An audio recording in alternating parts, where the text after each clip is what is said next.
पापी पाप करता है, पाप करने के कारण नरक प्राप्त होता है, वही उस पापी की पाप चर्चा करने वाले को मिलता है। यह धर्म का सिद्धांत है। इसीलिए जब कोई प्रश्न करता है तो उसको कहते सम्य भगवत भावना करो, अपना भोगेगा, तुम उसकी निंदा मत करो, तुम तो करत जे अनसहन निंदक तीनों पे अनुग्रह क्यों, क्योंकि धर्म है, भगवत मार्ग है। सिद्धांत निश्चित है कि मन और वाणी से किसी की निंदा नहीं की जाती, तो आप धर्म है इसीलिए आपने निंदा नहीं की, और कहा खुद विचार लीजिए कि कौन मुझे कष्ट दे रहा है।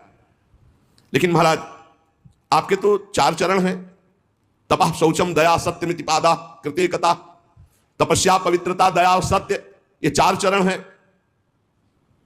अधर्म के अंश गर्व आसक्ति और मद से 3 चरण नष्ट हो चुके हैं।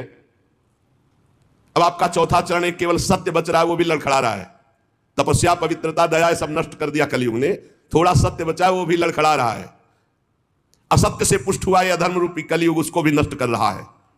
ये गाय के रूप में साक्षात पृथ्वी है, भगवान ने इनका भारी बोझ उतारा था।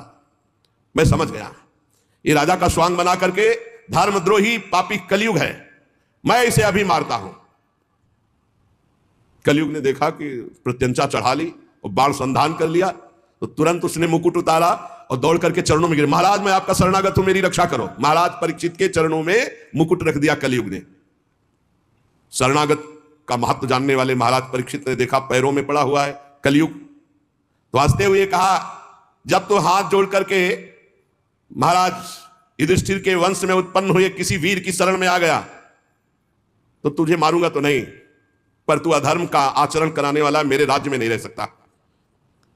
क्योंकि जहां जिसके शरीर को तू स्पर्श करेगा वो झूठ बोलेगा, लोभी हो जाएगा, चोरी करेगा, दुष्टता करेगा, व्यभिचार करेगा, स्वधर्म त्याग करेगा, दरिद्र हो जाएगा, कपटी हो जाएगा, कलही हो जाएगा, दम्भी हो जाएगा, पाखंडी हो जाएगा, पापी हो जाएगा तेरे स्पर्श करने से कलयुग के।